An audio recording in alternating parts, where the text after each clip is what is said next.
السلام علیکم تمام سننے والوں کو سلسلہ حدیث میں خوش آمدید۔ آج ہم بات کریں گے صحیح بخاری کی حدیث نمبر 79 کے بارے میں۔ یہ ایک بہت غور طلب حدیث مبارکہ ہے، اور اس حدیث مبارکہ میں نبی پاک صلی اللہ علیہ وآلہ وسلم نے اپنے علم و ہدایت کو جو اللہ سبحانہ تعالیٰ کی طرف سے انہیں عطا فرمایا گیا تھا، اسے تیز بارش سے تشبیہ دی ہے۔ اور ہم سبھی تقریباً جانتے ہیں کہ بارش ہونے کے بعد زمین پر اس کے کیا اثرات ظاہر ہوتے ہیں، اور بارش کس کس طریقے سے انسانی زندگی کے لیے فائدہ مند ثابت ہوتی ہے۔ اور حدیث نبوی کی روشنی میں دیکھیں گے کہ وہ برسات جو نبی پاک صلی اللہ علیہ وآلہ وسلم کی تعلیمات کے ذریعے ہم امت مسلمہ پہ پڑی، اس میں درجے کے لحاظ سے ہم کس نمبر پر ہیں۔ تو چلیے آئیے چلتے ہیں حدیث مبارکہ کی طرف، اور پھر اس کے بعد حدیث کی مختصر وضاحت بھی بیان کی جائے گی۔ حدیث نمبر 79، حضرت ابو موسیٰ اشعری رضی اللہ تعالیٰ عنہ نبی صلی اللہ علیہ وآلہ وسلم سے بیان کرتے ہیں کہ آپ صلی اللہ علیہ وآلہ وسلم نے فرمایا، اللہ تعالیٰ نے جو ہدایت و علم مجھے دے کر بھیجا ہے، اس کی مثال تیز بارش کی سی ہے جو زمین پر برسے۔ صاف اور عمدہ زمین تو پانی کو جذب کر لیتی ہے اور بہت سا گھاس اور سبزہ اگاتی ہے، جبکہ سخت زمین پانی کو روکتی ہے۔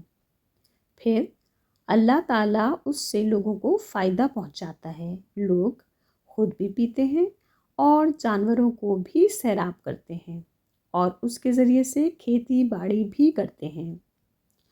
اور کچھ بارش ایسے حصے پر برسی جو صاف اور چٹیل میدان تھا، وہ نہ تو پانی کو روکتا ہے اور نہ سبزہ ہی اگاتا ہے۔ بس یہی مثال اس شخص کی ہے جس نے اللہ کے دین میں سمجھ حاصل کی، اور جو تعلیمات دے کر اللہ تعالیٰ نے مجھے مبعوث کیا ہے ان سے اسے فائدہ ہوا، یعنی اس نے انہیں خود سیکھا اور دوسروں کو سکھایا۔ اور یہی اس شخص کی مثال ہے جس نے سر تک نہ اٹھایا اور اللہ کی ہدایت کو جو میں دے کر بھیجا گیا ہوں اسے قبول نہ کیا ہو۔ اس حدیث مبارکہ میں ہمیں علم اور ہدایت کا تعلق اور اس کی اہمیت نظر آتی ہے کہ علم کا حاصل کر لینا کافی نہیں ہوتا، بلکہ اس پر عمل کرنا اور دوسروں کو سکھانا بھی ضروری ہے۔ اب اس حدیث مبارکہ میں نبی پاک صلی اللہ علیہ وآلہ وسلم نے اپنے علم کو تیز بارش سے تشبیہ دی ہے، اور بارش کا برسنا تو ہم سب کو معلوم ہے کہ زمین کے لیے زرخیزی کا ذریعہ ہے، لیکن یہ بات ذہن میں رہے کہ ہر طرح کی زمین زرخیز نہیں ہوتی۔ کہیں پتھریلی زمین ہے، کہیں بنجر، تو کہیں عمدہ اور صاف زمین۔ تو عمدہ اور صاف زمین ہی زرخیزی کے لحاظ سے فائدہ مند ہوتی ہے، جہاں بارش برسنے کے بعد بہت سا گھاس، سبزہ، جڑی بوٹیاں، پھل، سبزیاں، یعنی بہت سی نباتات اگ آتی ہیں، اور ان نباتات سے بہت سی زندگیاں فائدہ بھی اٹھاتی ہیں۔ کہیں جانور کھا رہے ہیں تو کہیں انسان انہیں اپنے استعمال میں لا رہا ہے۔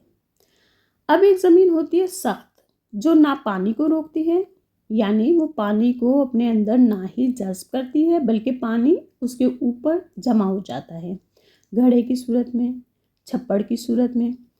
اب کیا ہوتا ہے کہ جو جمع شدہ پانی ہے اس کا یہ فائدہ ہوتا ہے کہ انسان بھی اسے پی رہے ہوتے ہیں، جانور بھی اسے پی رہے ہوتے ہیں، اور پھر وہی پانی کھیتی باڑی میں بھی استعمال کیا جاتا ہے۔ اور پھر ایک زمین ہوتی ہے چٹیل، صاف، پھسلنے والی، جس پر بارش کا کوئی اثر ہی نہیں ہوتا۔ بارش برستی ہے تو نہ اس کے اندر پانی جذب ہوتا ہے اور نہ اس کے اوپر پانی رکتا ہے، بلکہ کیا ہوتا ہے کہ بارش کا پانی اس پر سے برس کر گزر جاتا ہے اور اس پر کوئی اثر ہی نہیں ہوتا کہ وہ اس پانی کو جذب کر کے سبزہ اگائے یا پھر اپنے اوپر روک کر لوگوں کو فائدہ پہنچائے۔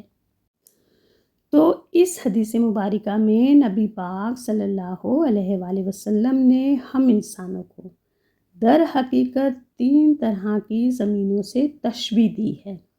اب ایک انسان وہ جو اللہ کے دین کو سمجھتا ہے اور وہ تعلیمات جو اللہ تعالیٰ نے نبی پاک صلی اللہ علیہ وآلہ وسلم کے ذریعے اس تک پہنچائی ہیں، ان تعلیمات پر نہ صرف خود عمل کرتا ہے بلکہ دوسرے لوگوں کو ان کے بارے میں آگاہی دیتا ہے، یعنی خود علم دین سیکھتا ہے اور لوگوں کو سکھاتا ہے۔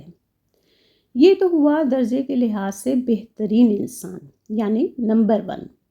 پھر نمبر 2 پر وہ شخص جسے ان تمام تعلیمات، ان تمام احکامات کے بارے میں آگاہی حاصل ہے اور وہ ان کے مطابق اپنی زندگی بھی گزارتا ہے، لیکن دین کو آگے پہنچانے کا ذریعہ ثابت نہیں ہوتا، یعنی اس نے برسات کے پانی کو اپنے اوپر ہی روک رکھا ہے۔ بہرحال پھر بھی یہ شخص بہتر ہے۔ اب نمبر 3 پر وہ شخص جسے اللہ سبحانہ تعالیٰ نے دین کے تمام احکامات کے بارے میں آگاہی دی، وہ ان تمام احکامات کے بارے میں جانتا ہے، اسے معلوم ہے کہ کیا اچھا ہے کیا برا ہے، اس نے کن احکامات کو اپنے اوپر نافذ کرنا ہے، کن اعمال سے اپنے آپ کو روکنا ہے، لیکن وہ شخص کیا کرتا ہے؟ نہ خود اپنے آپ کو دین اسلام پر چلاتا ہے اور نہ ہی ذریعہ ہے دین اسلام کو پھیلانے کا۔ تو ایسا شخص مانند ہے اس زمین کے جو چٹیل ہے، جس پر بارش کا پانی رکتا ہی نہیں اور نہ ہی جذب ہوتا ہے بلکہ پھسل کر گزر جاتا ہے۔ یہ وہ شخص ہے جسے کوئی انٹرسٹ ہی نہیں کہ میں کون ہوں، میں کیوں آیا ہوں، میں کس لیے بھیجا گیا ہوں، میری زندگی کا مقصد کیا ہے، میں نے زندگی کس طرح گزارنی ہے۔ تو ایسے شخص کے بارے میں نبی پاک صلی اللہ علیہ وآلہ وسلم نے کیا فرمایا؟ آپ صلی اللہ علیہ وآلہ وسلم نے فرمایا کہ یہ وہ شخص ہے جس نے سر تک نہ اٹھایا اور اللہ کی ہدایت کو جو نبی پاک صلی اللہ علیہ وآلہ وسلم کے ذریعے اس تک پہنچی ہے اس کو قبول نہیں کیا۔ امید کرتی ہوں کہ آپ سب کو حدیث مبارکہ بہتر طریقے سے سمجھ آئی ہوگی۔ بس اللہ سبحانہ تعالیٰ سے یہی دعا ہے کہ اللہ پاک ہم سب مسلمانوں کو دین اسلام بہتر طریقے سے سمجھنے کی اور اس پر عمل کرنے کی اور پھر اس کو آگے پھیلانے کی بھی توفیق عطا فرمائے، آمین۔ اگر ویڈیو پسند آئے تو اسے لائک اور صدقہ جاریہ کے طور پہ شیئر کرنا ہرگز نہ بھولیے گا، اور اگر چینل پر نئے ہیں تو براہ مہربانی چینل کو سبسکرائب کرتے جائیے۔ اس کے ساتھ ہی اجازت دیجیے، انشاءاللہ پھر ملتے ہیں۔ اللہ حافظ۔